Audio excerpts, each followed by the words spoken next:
grew up on welfare with a mother that was single parent, and my dad drove a cab, and he took us to school every day. I grew up with two parents that didn't get along, and we weren't quietly on welfare. We were on welfare. My mother was demonstrating down the streets of Brookline, fighting for everybody's rights. My mother had two jobs, so I had to step up and take a lot of roles for her. Girls, they are born to go to someone's house. So in Nepal, it can be any caste, any community, any religious people.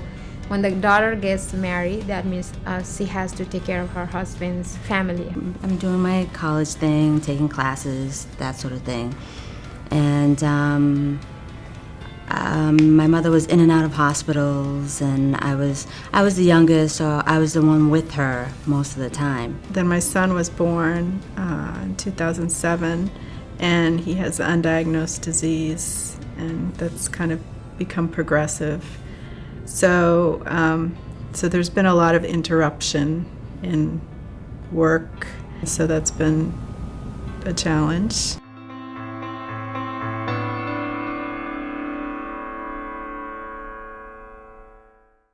I was married for 16 years, and he was actually a good support. But towards the end, it was a bit of a struggle with my son. There's about a 90% or maybe more divorce rate for parents that have special needs children because of the stress level is so high. And especially in our situation, our son was on a ventilator, and I didn't sleep much he was at home for about 5 years, and I didn't really sleep that much. My mother was sick. She had been sick off and on for some time, but she was finally diagnosed as having lupus. 7 kids, and I'm the only one who studied highest in my family, who was able to go to college.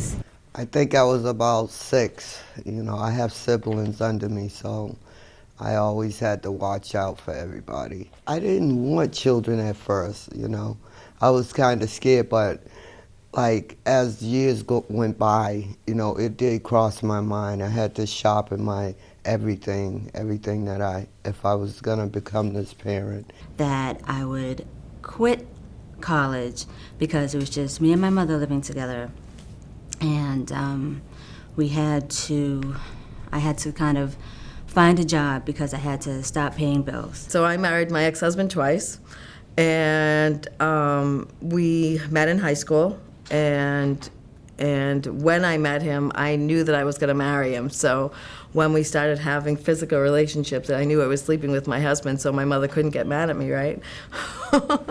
But I actually got pregnant in high school, and my mother wouldn't let me have the baby.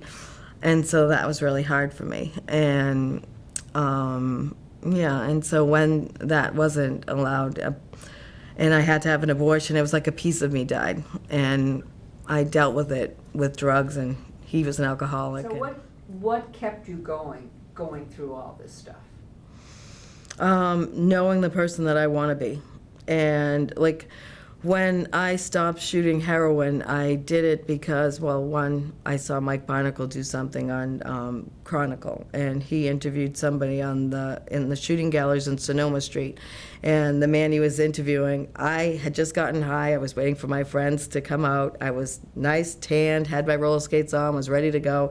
And I sat down in front of the TV just by chance, and I saw a man with open sores the size of his whole thigh. And it even showed him getting high into the sore. And it was like, oh, and I was like, and Mike Barnacle asked him, what is that sore from? And he said, it's from the cut in the heroin I shoot. And I thought to myself, oh my God, I'll never shoot heroin again. Well, my mother's different from a lot of mothers. Excuse me. She won't tell us the answer. She'll make us work hard for it. So it gave me some stability. I'm not afraid to ask someone a question anymore. I'm not shy like that, and go out and do what I have to do for the children. Let me see. My greatest struggles were initially taking care of a sick mother, taking care of my son as a single mother myself, not having that help that I wanted and needed, and doing things on my own, and trying to navigate how to find a job, how to get to my job, and what job to have, not only to pay the bills, but one that I would enjoy. It can be very fulfilling. It can also be frustrating. I think the thing I'm most frustrated about is how to make a living making art, which is what I said I wasn't going to do, and I ended up doing that. So when I go into the studio, and I tend not to make things that are very intense or have, kind of follow the story of my life so much. They tend to be like more floral and kind of, I try to make beautiful things. And when I'm working, it's kind of like, it is a meditation, and it lets me kind of get rid of some of these things in my head that are not so positive. I kind of feel like I came to America for no reason. But somehow our relationship didn't work, and I went through like domestic violence situation, and then I had to leave the house.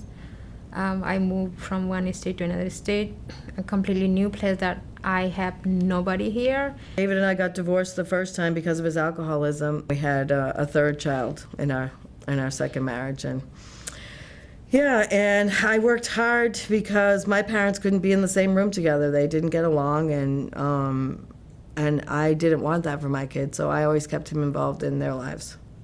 I thought moving here, like, I'd have a lot more opportunities, but then there's a lot more competition, so it's kind of, and plus those jobs they're not full-time jobs, and maybe they pay. Teaching adjunct at a college. And in order for me to get like a full-time job, I have to be able to move anywhere in the country. And I'm not going to leave my son, so. I was an at-home parent for about 16 years, and I started working full-time. I loved my job at that point. I was working in town hall. I was in special ed, and I went to work every day. I never missed work. I never missed work the whole time I was there. And I loved working for the town. I worked at the high school that I flunked out of for 11 years, and all I wanted to do was make it a better place and make it a great place for the kids to be at and want to come to. It was a good move for me to follow my heart and just think I'm going to be a caretaker sooner or later, because when I started having children, that's when it began. My kids were sickly, so I had to be at the hospital all the time, 3 o'clock in the morning, and getting up and trying to do my day out or whatever. I really couldn't do anything else but watch him for up until he was about 5, and then it got so complex that even I had trouble to. And I have a child, so I gave my child birth I had to go to the shelter, like homeless situation, and giving birth in a shelter, giving birth to baby in a shelter, raising him in like different people, like completely strange environment. It was very tough. One of them just got real severe asthma, allergic to everything on the planet, and just seeing how they went through what they're doing, I just wanted to try to make it comfortable enough for them. How do you deal with that? Love. Yeah. I love him so much, and I just wanted to help him as much as I could. We still don't have an answer, and I searched and I surfed and and now it's, I just support him. I go to visit him. He's in a home, and somehow I have daycare for him. So the daycare opens like 8 to 6, and I drop him in daycare, and then I go to work. and then I have to like rush, and so before the daycare closes. But it's very tough, like just being a single parent and raising a child completely in different world, because Nepal and USA is like in two different side of the globe, you know. There's a couple of women that I know, young girls, they're 18 now, and they was like, if it wasn't for you being honest with me, I don't think I would have made it. And I said, why you say that? Because they don't have that support, you know, like they don't have an actual girls, women's group to sit there and be like, you know, deal with them. And I always tell them, you know, you can form your own group. 2 people is a meeting, you know what I'm saying? And you just need to find someone safe. And you have to do this continuously, not just this week and forget about it for the next year or whatever. It's got to be a part of you. And if you feel like, you know, things are not going well, just persistence. Persistence is really a key. Like I have students that in art that have a lot of talent, but the ones that really get far are the ones that persevere. If she wants to be a musician, then you're going to have to work harder. You're going to have to go to your recitals. You're going to have to do this.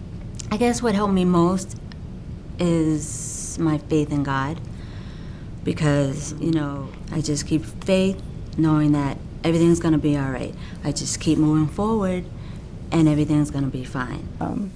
What you feel you're good at doing, but also, you know, what you really enjoy doing, because there's always going to be ups and downs in what you do, and if you don't enjoy it, then, you know, it'll make it harder to get through those down times. I want to be good at what I do for me, not for no one else, you know. Well, life is not the way we want. There are so many, every day you grow up, you face with like different challenges, and that's how we learn, I guess. That's how everybody's life pass by, I guess. There's always going to be a problem. There's always going to be difficulty. But knowing that if I keep going forward, there's like a light at the end of the tunnel, and things will be okay. We get into a habit of listening to the mind. And if you can get out of the habit of listening to your mind, and when you have an action that you want to take, your mind is lazy. And if you think to yourself, oh, I want to go do whatever, and then you sit for more than 5 seconds, your mind is going to say, I didn't want to do that anyway. If you don't act on it within 5 seconds, like you got to do 5, 4, 3, 2, 1 and go. And I would just say, trust your instincts, trust your gut, and know who you really are, and go for it, because you can create any life you want. It's just up to you to what you want to create. And if you say that to yourself every day and concentrate on all your positive things and don't get caught up in your negatives, there's a lot there.